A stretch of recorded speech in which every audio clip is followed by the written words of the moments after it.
सलामुन अलैकुम। आशा है सभी दोस्त मेरे सरकार के करम से ठीक ठाक होंगे और आप लोगों के दुआओं का असर मेरे मालिक का हजारा शुक्र है कि मैं भी ठीक हूँ। अभी 2 दिन पहले मुंबई से मेरा लौटना हुआ तो वहीं से मुझे प्रेरणा मिली। मेरा एक बच्चा है वहाँ पर। अब बच्चा तो कहना आपको कम होगा, बच्चे से भी कहीं ज़्यादा है। नाम है सुभान मियाँ। तो सोच रहा हूँ कि कुछ बातें उनसे हुई तो कुछ चीज़ें मेरे दिल में दर्द पैदा कर गई कि अगर मेरे साथ जुड़े हुए मेरे बच्चे खुसूसन यदि उनके दिल और दिमाग में कोई शंका रह गई तो ये बहुत बड़ा प्रश्न है। मुझे मेरे गुरुजी ने शब्दों से नहीं अपने अमल से सिखाया और वो रास्ता बताया जिसके जरिए से तमाम सारे इल्म, तमाम सारे ज्ञान इंसान को प्राप्त हो सकते हैं। और ये जो इसकी मैं पूरी एक सीरीज बनाऊंगा और कोशिश करूंगा कि इसमें मैं पूरी तरीके से जो मेरे विचार हैं, जो मेरे को मिला है, वापस से एक समझाने की और समझने की दृष्टिकोण से, इस नज़रिए से मैं अपनी सारी बातें उन लोगों के बीच में रख सकूं। वैसे ये जो कुछ मैं बोल रहा हूं या मैं जो बोलूंगा वो कोई नई चीज़ नहीं है। ये चीज़ें जो है हमारे आकाए करीम सरकार मदीना हुजूर पुरनूर मोहम्मद मुस्तफ़ा सल्लल्लाहु ताला अलैहि वसल्लम के करम से इस दुनिया में यह इल्म पहले ही आ चुका। हालांकि ये मख्फी था और ये सीना ब सीना बुजुर्गों के जरिए से सीने में ही टहलता रहा। इसको फाश करने का मेरा कोई इरादा नहीं। अलबत्ता सुभान मियाँ के कुछ शब्द ऐसे रहे और उसके चेहरे की वो तड़प, उसकी आंखों की वो ललक, उसका निरीहपन यानी कि मासूमियत, वो दिल पर असर कर गई। और मैंने मुंबई में ही ये अहद लिया, ये मैंने प्रण लिया कि इस संदर्भ में मैं पूरी एक सीरीज बनाऊंगा और उसको मैं इंशाअल्लाह ताला सुभान का ही नाम दूंगा।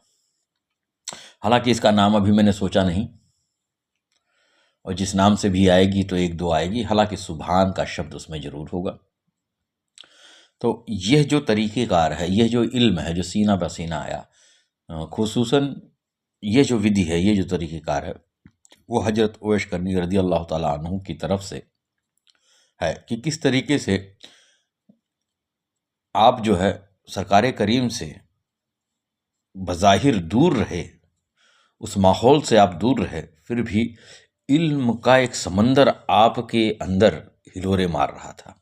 वो जो इल्म का समंदर आपके अंदर हिलोरे मार रहा था वो आपके पास आया कहाँ से? तो ये मेरे सरकार का फैज़ है कि आपने उस एक बूंद को समंदर बना दिया और वहाँ से आज ये जो मैं बोल रहा हूँ, ये जो सीने का राज है, ये जाहिर हुआ। यही सीने का राज है जो सीना ब सीना बुजुर्गों के दिल में अलगर्ज की वो किसी भी सिलसिले के हों, उनके सीनों में ये टहलता रहा। इसका जो महफूम है, उसकी जो रूह है, वो ये है कि कैसे इंसान खुद अपने गौर व फिक्र के जरिए अपने मकसद को पा सकता है, जो इंसान का मकसद है। इस पूरे बात में बुजुर्गों की तरफ से दी हुई अक्ल और समझ से कोशिश यह है कि किस तरीके से सरकार दो आलम सल्लल्लाहु ताला अलैहि वसल्लम के जरिए से जो इल्म हमको मिला उसको किस तरीके से लोगों के सामने या लोगों के सामने रखा जाए कि वो इल्म पूरा का पूरा उस इंसान के अंदर उतर जाए, वो समझ उतर जाए, और उस समझ के जरिए से जब वो कुरान शरीफ को पढ़े तो वो जाने कि ये कुरान शरीफ अब मेरे नफ्स को दुरुस्त कर रहा है, क्योंकि कुरान शरीफ पूरी की पूरी नफ्स को दुरुस्त करने की किताब है। वो किसी फरिश्ते के लिए नहीं आई, वो किसी जानवर के लिए, पेड़ के लिए या किसी और चीज के लिए नहीं आई जो इंसान से के दिगर है। ये सिर्फ और सिर्फ इंसान के लिए आई कि किस तरीके से इंसान अपनी नफ्स को सुधार कर नफ्स से आला बन सकता है और वो कामयाब हो सकता है ना। चलो, तो इसका जो मूल सूत्र है बड़ा ही प्रैक्टिकल है, बड़ा ही व्यवहारिक है। वो ये है कि खुद को समझकर खुदा को समझना। इस विषय को फिर से शुरू करने से पहले मैं बता दूं कि यह लेख, ये जो मैं बात बोल रहा हूं, ये जो मैं पॉडकास्ट बनाऊंगा सीरीज में, वो सिर्फ और सिर्फ इस वक्त मेरे सामने सुभान मियाँ का चेहरा है। और मैं चाहता हूं कि बहाना अगर सुभान मियाँ बन गए तो मोहम्मद कैफ, मोहम्मद बिलाल, रहीम, फारूक, शहबाज, जसीर, इमरान, दिगर तमाम लोगों के लिए ये एक दिया बने, एक रोशनी बने, जिसकी रोशनी में वो मार्फत की सीढ़ियों को चढ़ सके। जब मैंने सुभान मियाँ से बात की तो उनकी परेशानी का मामला मेरे को समझ में आया कि वो इस लाशऊरी चीज को, जिसको अकल से नहीं पकड़ा जा सकता, जिसको शऊर से नहीं पकड़ा जा सकता, उसको शऊर से पकड़ने की कोशिश कर रहे हैं। वो सारी चीजों को तथ्यों से, फैक्ट से समझना चाहते हैं। हालांकि ये एकदम उलट है, ये एकदम उलट है। ईश्वर का दिमाग, ईश्वर को सिर्फ दिमाग से नहीं समझा जा सकता। ये जो हमारा वजूद है, जो हमारा पूरा पूरा अस्तित्व है, ये पूरा अस्तित्व ही उसके पहचान के लिए है, जिसका निराकरण इन पृष्ठों पर करूँगा आगे जब हम बात करेंगे। और सीरीज में स्टेप बाय स्टेप, बहुत लंबी सीरीज नहीं बनाऊंगा ताकि छोटी छोटी बने और सीरीज से लोग जो है छोटे छोटे टाइम के गैप में उसको सुन के समझ सकें। एक आम तस्वीर लोगों के सामने मैं लाने की कोशिश करूंगा जो कि सरकार मदनी के दिए हुए ज्ञान से ओतप्रोत रहे, उनके दिए गए इल्म से भरा हुआ है। और वास्तव में यही एक रास्ता है, या मैं यूं कहूं कि यही रास्ता है जो सभी रास्तों में दिखाई पड़ता है। जब दूसरे रास्तों की झाड़ और फूस, उसमें जो तमाम रिचुअल्स हैं वो हट जाते हैं, और उसके बाद जो उसका जो जुज बचता है, उसका जो सार बचता है, उसका जो घी बचता है ना, वो यही रास्ता आके निकलेगा। यदि व्यक्ति इसको ध्यान से समझ लेता है तो मैं यहां पर अपनी जमानत देता हूं कि वो व्यक्ति इस संसार के उस मख्फी इल्म को, उस पूर्णता को, उस कामयाबी को बड़े आराम से समझ पाएगा और उसको पकड़ पाएगा, उसको स्वीकार कर पाएगा। इसी विषय पे पहले भी मैंने एक हिंदू निज़म के हिसाब से वो अष्टांग योग का मैंने सरलीकृत व्यवहारिक रूप में मैंने पहले भी उसको बोला है। तो जब आप इसको सुनेंगे और उसको सुनेंगे, तो क्योंकि रूट ये है और मैंने रूट पे ही बहस उसमें भी की है, तो आपको लगेगा कि ये सब एक ही बात है। और हकीकत में जब आप सही अर्थों में चीज़ों को समझ जाएंगे तो आपको लगेगा बस एक ही बात है, दूसरी तो कोई बात नहीं है। हाँ, उसको समझाने के तरीके अलग अलग हो सकते हैं, उसको समझने के का नुक्ता अलग अलग हो सकता है, लेकिन जो समझ में उतरता है वो एक ही होता है। ईमानदारी के साथ मुझे जो भी कुछ आज तक अपने जीवन में अनुभव आया, उसको एक्चुअली होता ही है ना कि जब आप किसी चीज़ को समझाते हो, किसी चीज़ को बोलते हो, तो कोशिश ये होती है कि मैं बहुत ही इस तरीके से बोलूं कि ये इल्म जो है लोगों के दिल में उतर जाए। लेकिन फिर भी हमारी जो जबान है, हमारे जो शब्द है, उसकी जो पकड़ है बहुत ही कमज़ोर है। वो बहुत ही सीमित दायरे को कवर कर सकती है। और ये जो इल्म है बहुत ही व्यापक है, बहुत ही बड़ा है, बहुत ही वसी है। हम उस ये हो गया कि गागर में सागर भरने वाली बात। तो इसके लिए मैं एक बात कहूँगा कि यहाँ पर केवल नुक्ते ही नुक्ते हैं, एक पॉइंटर्स है। उन पॉइंटर्स पे कभी आपको मौका मिले तो गौर व फिक्र करने की इल्तिजा मैं कर रहा हूँ कि इसकी जो रूह है वो तुम्हारे अपने ही गौर फिक्र से पकड़ में और समझ में आएगी। तो बात को आगे बढ़ाते हुए हम बात करते हैं कि इस संसार में सबसे महत्वपूर्ण चीज क्या है, जिसको हम सबसे ज्यादा इंपॉर्टेंट समझते हैं। खुद अनुमान लगाइए भाई, जो लोग सुन रहे हैं, कि आप सोचो जरा इस बात को कि इस संसार में सबसे ज्यादा महत्वपूर्ण चीज कौन सी है। सबसे बड़ी महत्वपूर्ण चीज क्या है?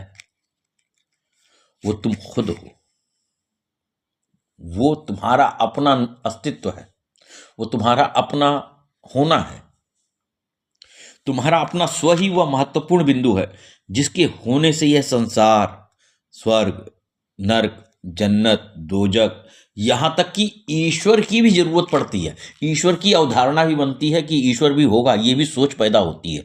ये तुम्हारे होने से ही हो।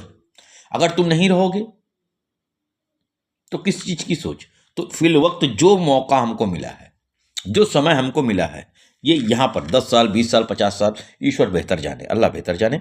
तो ये मौका जो है, ये एक लिमिटेड टाइम जो है, ये तुम्हारे होने से ही रंगीन है। तुम ही यहाँ पर मेन प्लेयर हो, तुम ही वो सेंटर पॉइंट हो जिसकी वजह से पूरी कायनात है। इस स्व के होने के पश्चात ही इस पूरे संसार का या सब कुछ का होना संभव है। अब यह जो स्व है, यानी कि इंसानी ज्ञान, जो कि सीमित है, ये हमेशा नहीं रहता, ये खत्म भी होता है। हम जानते हैं कि हम पैदा हुए हैं तो हम मरेंगे भी। ये कहीं से आता है और कहीं पर लुप्त हो जाता है। ये पूरा संसार, ये पूरी कायनात इसी धुरी के इर्द गिर्द घूम रही है, आती है और जाती है, आती है और जाती है। यह इसी एक नियम विशेष पर चल रही है।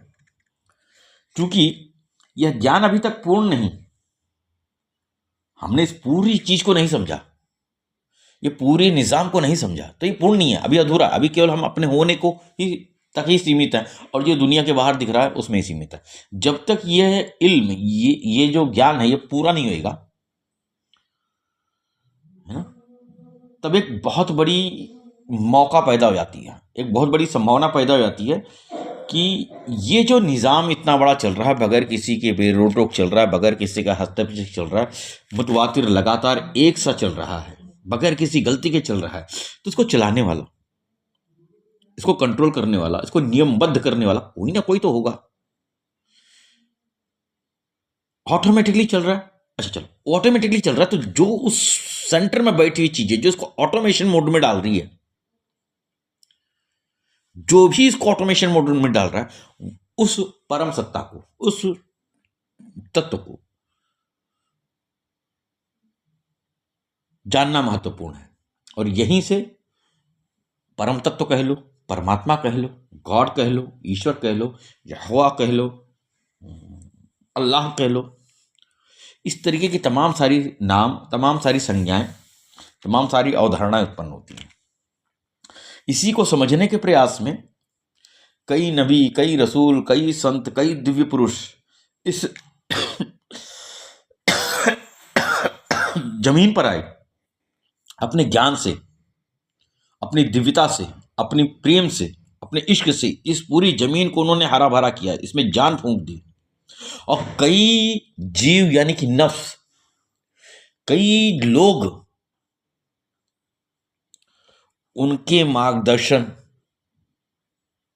यानी कि उनकी रबूबियत, उनका अनुसरण, उनका फॉलो करते हुए वो दिव्यता और श्रेष्ठता, दिव्यता मतलब कि वो अपने अस्तित्व को पूर्ण तरीके से जान पाए, वो उनको मारिफत हासिल हुई, वो हकीकत को समझ पाए, वो अपनी पूर्णता को समझ पाए। तो रास्ता भी आप ही के स्व के से होकर निकलेगा। ये रास्ता भी की शुरुआत भी आप हो, क्योंकि चूंकि मूल आप हो, इसलिए यहीं से जो गेट खुलेगा वो यहीं से खुलेगा। मैंने एक कव्वाली सुनी थी, ये आदमी की मूरत बड़ी चीज है, खुद को समझ करके खुदा को समझना। तो अब बात हम शुरू करते हैं। एक आम इंसान जैसे कि आप, जैसे कि मैं, जैसे कि हम सब लोग, जैसे सुभान मियाँ आप, जैसे फारूक भाई आप, जैसे सादिक भाई आप, वैसे ही मैं, वो दुनिया के किसी भी हिस्से में हूं, किसी भी कौम से ताल्लुक रखते हो, किसी भी गिरोह से ताल्लुक रखते हो, उनकी जो कुछ भी उनका विश्वास है, उनका जो कुछ भी ईमान है ना, बेसिकली उनके पास जो क्वालिटी है, उनके पास जो एबिलिटी है, उनके पास जो थिंकिंग प्रोसेस है, वो एक इंसानियत का है, एक इंसान जैसा। सब एक जैसे इंसान है। भले ही मैं यहां पर इन बातों को करते करते कुरान शरीफ की आयतों का प्रयोग करूंगा, फारसी शब्दों का प्रयोग कर सकता हूं, उर्दू के शब्दों का प्रयोग कर सकता हूं, लेकिन इसको दीगर लोग भी अगर सुनेंगे तो इस शब्द भ्रम में ना जाकर के यदि वो मूल के ऊपर गौर करेंगे, उस पर गौर फिक्र करेंगे, तो पाएंगे कि मेरे इस पोस्ट ने उनके लिए भी एक रास्ता खोल दिया है, और वो रास्ता उनकी अपनी ही किताबों की है। मैंने पहले ही बताया था कि ये बात पर जिस पे मैं बात करने जा रहा हूं, इसी को ही तमाम दिव्य पुरुषों ने समझा है। हालांकि उनका जो माहौल है उस हिसाब से उन्होंने अलग अलग शब्दों का प्रयोग किया है। यदि उस प्रकार के रिचुअल्स को और जो बाहरी चीज़ें उनको हटा करके हम उनके बेस पे बात करें, उनके रूह पे बात करें, उनके रूट पे बात करें, तो यही बात खुल करके सामने आएगी। तो इससे तमाम वो लोग भी फायदा ले सकते हैं जो लेना चाहे, कि वो समझे कि किस तरीके से इंसान और ईश्वर, सृष्टि का अर्थ क्या है, आदमी की पूर्णता क्या है, ईश्वर क्या है, ईश्वर की पहचान क्या है, मनुष्य की पहचान क्या है, स्वर्ग और नरक क्या है। हालांकि स्वर्ग नरक पर मैं तबसरा नहीं करूंगा, मेरा फोकस केवल इतना है कि इंसान अपने कामयाबी को जान ले, अपने ईश्वर को पहचान ले, अपने रब को पहचान ले, और उसी तरीके से इस संसार में मूव ऑन करे और अपने जिंदगी को कामयाब बनाए। तो बात करें इंसान की, तो पहली बात तो इंसान जो है एक सामाजिक जीव है। वो एक लोगों के ग्रुप के बीच में रहता है, एक माहौल में रहता है। इस माहौल के कारण हर एक आदमी की तबीयत अलग अलग होती है, उसकी फितरत अलग अलग होती है, या फिर हम यूं कह लें इसको समझ के, वो अपनी फितरत और तबीयत के हिसाब से अपना माहौल, किस माहौल में, किस लोगों के ग्रुप में उसको रहना है, उसको चुनता है। तो तबीयत और फितरत जो इंसान की होती है बहुत ही बड़ा रोल प्ले करती है। ये जो भिन्नता, ये जो डिफरेंशिएट हमारे अंदर पैदा होता है, उसकी रूट में वो माहौल होता है जिस माहौल में हम पैदा होते हैं। एक सिख के घर में पैदा होने वाला बच्चा, एक हिंदू के घर में पैदा होने वाला बच्चा, एक पारसी के घर में, एक मुस्लिम के घर में, एक यहूद के घर में, तो सबका माहौल अलग अलग। एक गरीब घर में, एक देहात में, एक शहर में, ये सबका माहौल अलग होता है। उसी के अनुरूप उनकी तबीयत और फितरत बनती है, और इस फितरत और उनकी तबीयत में भी एक बहुत ही बारीक नुक्ता होता है, इसके अनुसार वो लोगों का चयन करते हैं। अब बहुत गहराई में ना जाकर के इसको समझने की कोशिश करो, प्रैक्टिकली समझने की कोशिश करो। यहाँ पर कोई लोहार है, कोई मजदूर है, कोई दिहाड़ी करने वाला है, कोई डॉक्टर है, कोई जज है, कोई विद्वान है, कोई फौजी है, कोई शिक्षक है। इन सब की तबीयत और फितरत अलग अलग है। इनकी सबकी जो अंदर की स्टाइल है, उनके अंदर की स्टाइल है जो, वो अलग अलग है। उसको मैं तबीयत बोलता हूँ। अभी तबीयत को और खोलेंगे तो फिर तबीयत का रूट समझना पड़ेगा कि तबीयत का रूट क्या है, वो आगे समझेंगे, क्योंकि तबीयत एक बहुत बड़ी चीज़ है। सबकी बौद्धिक क्षमताएं अलग है, सोचने का शऊर जो है वो अलग अलग है, उसकी जो कैपेबिलिटी है वो अलग अलग है। ये जो उनकी कैपेसिटी है और ये जो भिन्नता हम सामने अपने देखते हैं, सबके जड़ में हर एक व्यक्ति का अपना फोकस है कि उसका तवज्जो, उसकी एकाग्रता क्या है, किस विषय में, किस सब्जेक्ट में उसका फोकस हो रहा है, और वो फोकस जो है कितना डेप्थ है, और इस फोकस के होने का जो प्रैक्टिस है, इसकी जो अभ्यास है, वो कितना कर रहा है, वो कितने बार बार कर रहा है। तो ये सबसे बड़ी चीज असर करने वाली है।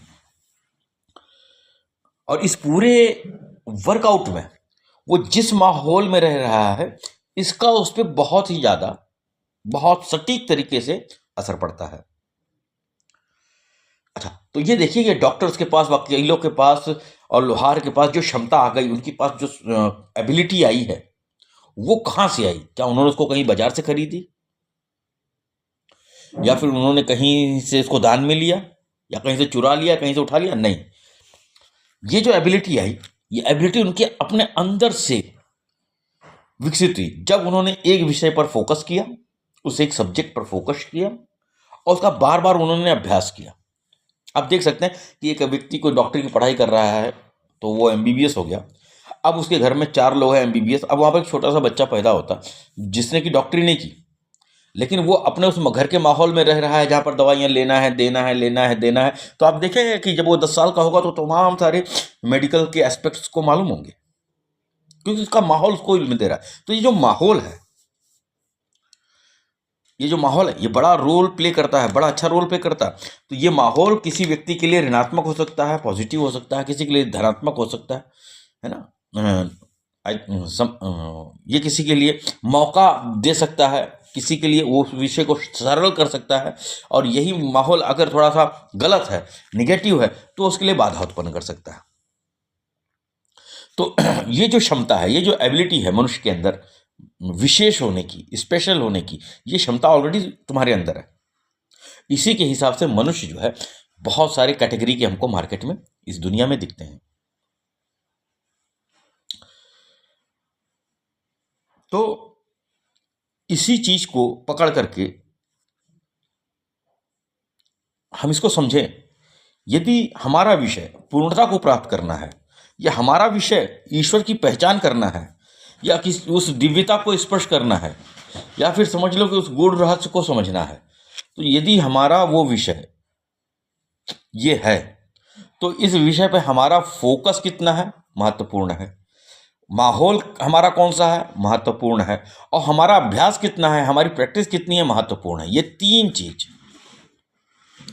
यक ब यक वक्त काम करेंगी, वो आपको उस संदर्भ में स्पेशलिटी दे जाएंगी।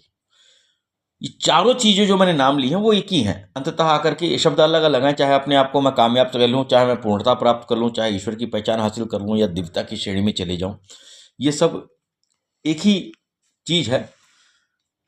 तो ईश्वर की पहचान, जिसको हम मारिफत कहते हैं, कि राह भी जो है वो फोकस चाहती है, तुम्हारी एकाग्रता चाहती है, तुम्हारी तवज्जो चाहती है कि तुम इस विषय की तरफ फोकस करो, तवज्जो करो, देखो इसको, इस पर सोचो, और इस सोचने का बार बार अभ्यास करो। और अभ्यास के जरिए मनुष्य वह क्षमता प्रकट कर सकता है। इसकी पूरी पूरी संभावना मौजूद है जब तक आपका यह जीवन है। मनुष्य के पास, अब हम बात करें कि जो हम हैं, मनुष्य के पास कि इस वक्त फिलहाल जब तुम मेरी बात को सुन रहे हो, या जब मैं बोल रहा हूं, या और लोग जो उसको सुन रहे हैं, तो हर एक आदमी उस वक्त खड़ा हो जाए और देखो उसके पास क्या है। उसके पास इस प्रकृति द्वारा, इस कुदरत से दी हुई 2 चीजें हैं। एक तो उसका बाहरी शरीर, जिसको कहते हैं हम जाहिर, और इसका एक आंतरिक शरीर, आंतरिक भाग, उसके अंदर का भाग, जिसको हम कहते हैं बातिन। जाहिर और बातिन। पूरे जीवन भर इंसान अपने आप को एक शरीर समझता है, जिस्म समझता है। इसमें उसकी गलती नहीं है, क्योंकि जब से उस जमीन पे आया तो तमाम माहौल के लोग, मैंने कहा माहौल असर करता है, तमाम माहौल के लोग उसको बोल रहे हैं कि ये शरीर, ये जो है सुभान है, ये शरीर जो है ये फारूक है।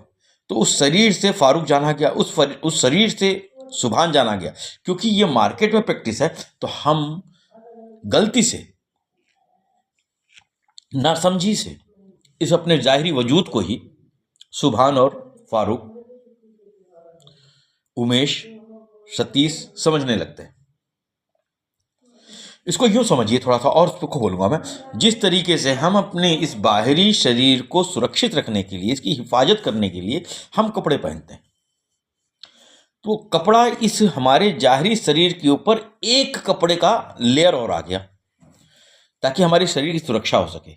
लेकिन अब जो कपड़ा हम पहनते हैं, तो जब हम हमारा हाथ हिलेगा तो बाह की तरफ वाला कपड़ा हिलेगा, पेट हिलेगा तो पेट की तरफ वाला कपड़ा हिलेगा, पैर हम चलेंगे तो पैर का कपड़ा हिलेगा।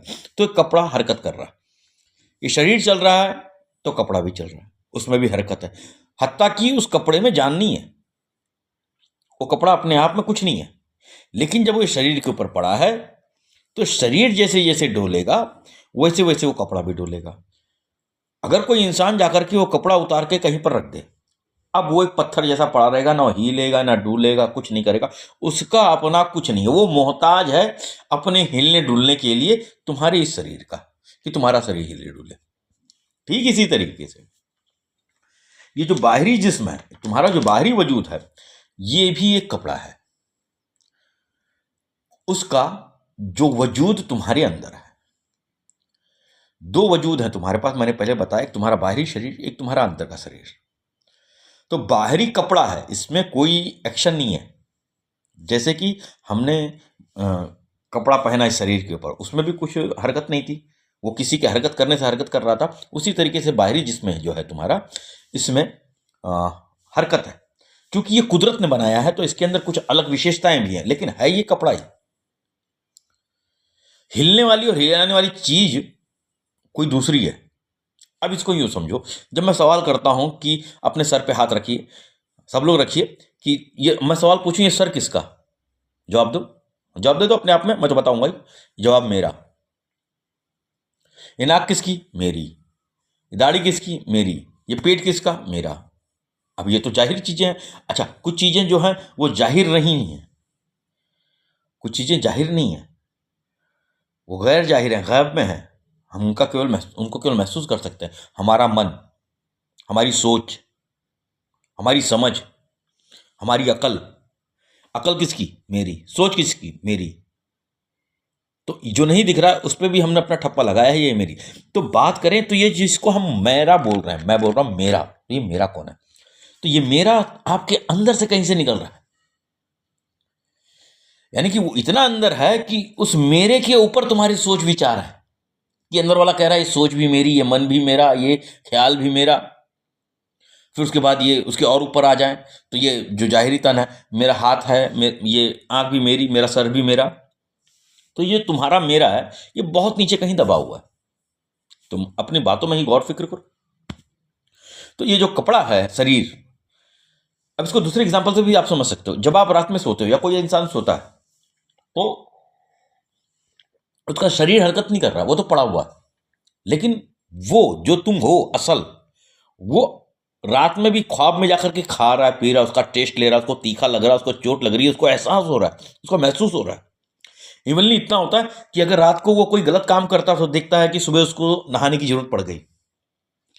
वो देखता है कि बहुत डर वाली चीज है कोई, मैंने ख्वाब में देखी है, तो उठता है तो देखता है कि हाँ भैया, उसका शरीर धड़क रहा है, दिल धड़क रहा है। तो यानी कि वो अंदर रहने वाली चीज जो तुम्हारे अंदर मौजूद है ना, वो इतनी ताकतवर है, वो तुम्हारा इतना पोजीशन को घेर के रखी है कि जब तुम्हारी शरीर हरकत नहीं कर रही है तो भी वो उसमें स्पंदन ला देता है, उसमें हिलना डुलना हरकत ला देता है। तो ये जो शरीर है, ये कपड़ा है किसका, तुम्हारी बातिन का। बातिन मतलब जो तुम अंदर से हो। तो ये बातिन क्या है, ये बातिन को ही मैं रूह कह रहा हूं। हालांकि इसका एक शब्द और समझना चाहिए, बीच में एक शब्द है नफ्स, क्योंकि बड़ा ही उलझा वाला हो जाएगा मामला। तो नफ्स का पहलू हम खोलेंगे आगे कि रूह नफ्स के रूप में कब बदलती है। नफ्स, रूह जो है नफ्स के ही हिसाब में है, कि रूह को हम नफ्स भी कह सकते हैं एक हिसाब से, क्योंकि ये दोनों अलग अलग चीजें नहीं हो सकती, है ना। और इसको समझने की जरूरत है, इसको समझने की जरूरत है। तो ये आगे समझेंगे, इसको हम इस मुद्दे को आगे समझेंगे। तो अभी मैं रूह और आत्मा नहीं कहूंगा, कि आत्मा, कि तुम असली अंदर से क्या हो, आत्मा हो, रूह हो, वो तुम्हारा असल है, वो तुम्हारा असल है। तो अब अंदर जो कुछ है वो तुम हो, वह है रूह, वह है आत्मा। तो जिस्म शरीर और बातिन रूह। जिस्म बातिन का कपड़ा, यह रूह ही इंसान की असली जिस्म है। और इसी रूह में, इसी आत्मा में, इस पूरे कायनात का इल्म यानी कि ज्ञान पहले से ही भरा हुआ है। इसमें वो इल्म जो है वो पहले से ही भरा हुआ है, छिपा हुआ है। जैसे कि एक चित्रकार जब चित्र बनाता है तो वो कागज पर चित्र बाद में बनाता है, पहले चित्र उसके अंदर बनता है। अगर उसके अंदर चित्र नहीं बनेगा तब तक वो उस चित्र को बाहर नहीं ला सकता।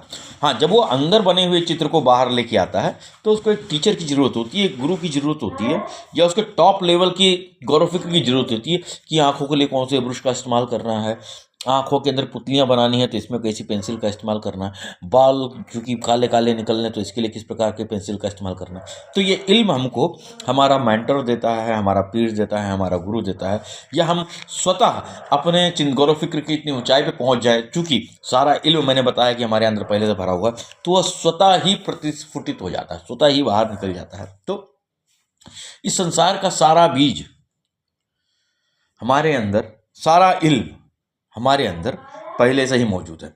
जब आदमी फोकस करके उसका अभ्यास करता है, उसकी प्रैक्टिस करता है, तब यह इल्म बाहर आता है। जिस तरीके से चित्र जो है एक आदमी के अंदर से निकल करके, उसके बातिन से निकल करके कैनवस पे आकर के प्रेजेंट हो जाता है, इसी तरह संसार के सारे इल्म मनुष्य के अंदर है, मगर वो देखता नहीं।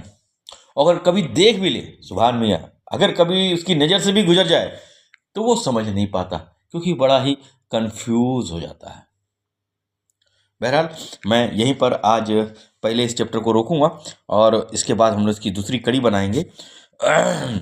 तो हमने इस पूरे आज के विषय में समझा कि इंसान की तबीयत यानी कि प्रकृति अलग अलग है। ज्ञान, दूसरा, ज्ञान को प्राप्त करने के लिए हमें अलग अलग तबीयत बनानी पड़ती है। डॉक्टर बनना है, लोहार बनना है, तो वैसा हमको अपनी तबीयत अंदर से हमको प्रिपेयर करना पड़ेगा। चाहे हम मारिफत के लिए जाएँ तो भी हमको अंदर से पहले अपनी तबीयत, अपना शौक़, अपना जौक़, अपना अपनी जिज्ञासा बनानी पड़ेगी। अंदर से तबीयत हमको बनानी पड़ेगी और उसका अभ्यास करना पड़ता है ना। इल्म चाहे सांसारिक हो, यानी ज्ञान चाहे सांसारिक हो या फिर गैर दुनियाई हो, मतलब दिव्यता की श्रेणी का हो, उसका ब्लूप्रिंट, उसका बीज पहले से ही हर इंसान के अंदर मौजूद है। कोई भी चीज, ईच एंड एवरीथिंग, उसका बीज पहले से ही तुम्हारे अंदर मौजूद है। अभ्यास से, यानी कि मश्क से, प्रैक्टिस से उसको बाहर जाहिर किया जा सकता है, उसको बाहर लाया जा सकता है। इसकी प्रैक्टिस, इसकी कोशिश वो आपको करना है। हमने और जाना कि जिस्म हमारा सिर्फ एक कपड़ा है और रूह हमारी असल वजूद है। अब आगे हम इसके आगे फिर दूसरे पॉडकास्ट में बात करेंगे कि असल में ये खेला कैसे होता है। तो आप सब लोग को बहुत बहुत दुआएं, और दुआओं की इल्तिजा मेरी तरफ से भी। दुआ में मुझे भी याद रखिएगा। मौला सब पर निगाह करम फरमाए।